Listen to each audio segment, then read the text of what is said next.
Okay, we are going to break down some words, so make sure that you have your list handy so that you can break them down first. At any time that you need to pause the video, make sure you have the opportunity to totally break down these terms first, and then make sure you come back and see our solutions. The first word up is inspiration. Inspiration. See if you can break it down.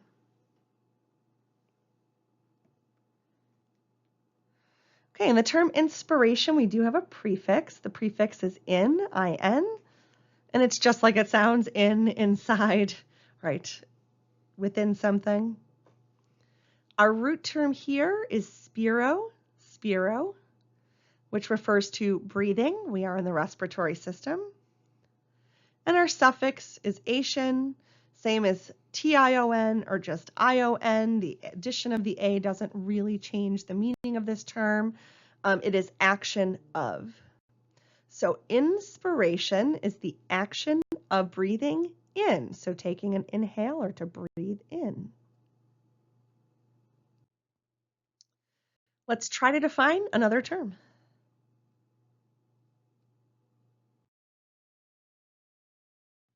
Next up is the term expiration. Expiration. Now, oftentimes in the American English, we do it without this S, so it's just E-X-P, okay, to expire. We're going to go with the German English spelling with the S because I think it breaks down better. So I do want to do this word, but more as an exercise in breaking down terms. So if you could break down expiration, even though you're not going to see it often spelled with this E-X-S, it may just be E-X-P. So go ahead and break this down.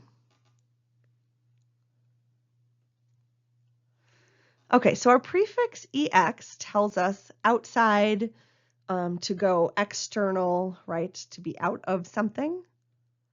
Spiro is the root term for breathing. And ation is the suffix that means an action of. So expiration means to breathe out. Now we would possibly use the term exhalation, which we'll see a little bit later. However, expiration, maybe with the S, maybe without the S, however, would break down to the same thing. Okay, let's break down another word.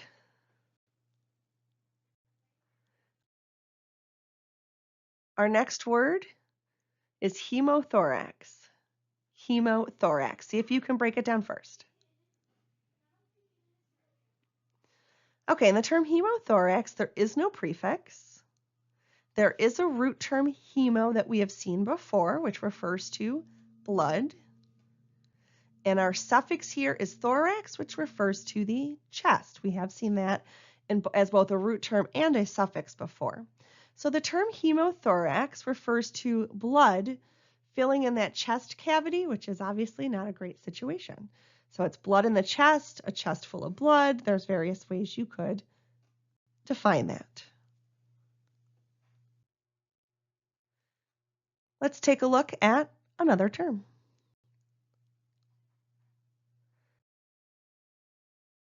Next up, spirometry.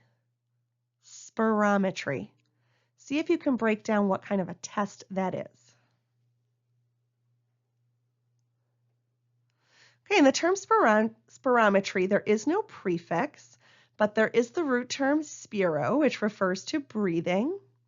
And our suffix here is metry, which refers to an instrument used to measure. So spirometry is using an instrument, and it looks like a little box usually, where a patient breathes into and out of, and it measures the amount of a patient's breath. So it's an instrument to measure breathing. Let's try another definition.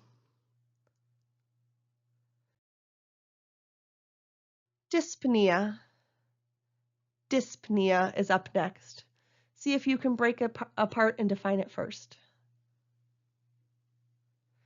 Okay, so in the term dyspnea, the prefix dys means bad or painful. There is no root term here, but we do have a new suffix for this unit, which is pnea, which is kind of tough to say without the other portion, but the P-N-E-A suffix refers to breathing. So the term dyspnea refers to breathing that is either bad, so it's not going well, or it is painful, right? So breathing that is bad or painful. Dyspnea. Let's look at another word.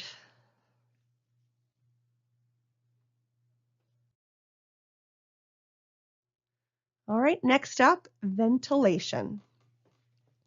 Ventilation. See if you can break it down first.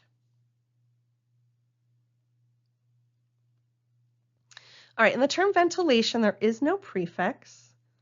The root term here is ventilo, which is movement of air. And our suffix ation, A-T-I-O-N, is an action of. We've seen this many times. So the term ventilation refers to the action of moving air. So it is both inhaling and exhaling, so breathing in and breathing out. Okay, we are moving air both directions, so that would be ventilation. All right, how do you think you did on this round of words? Do you need to go back and take a peek at any of our word practice? Do you need to memorize any more word parts? Okay, if you got them all correct, wonderful job.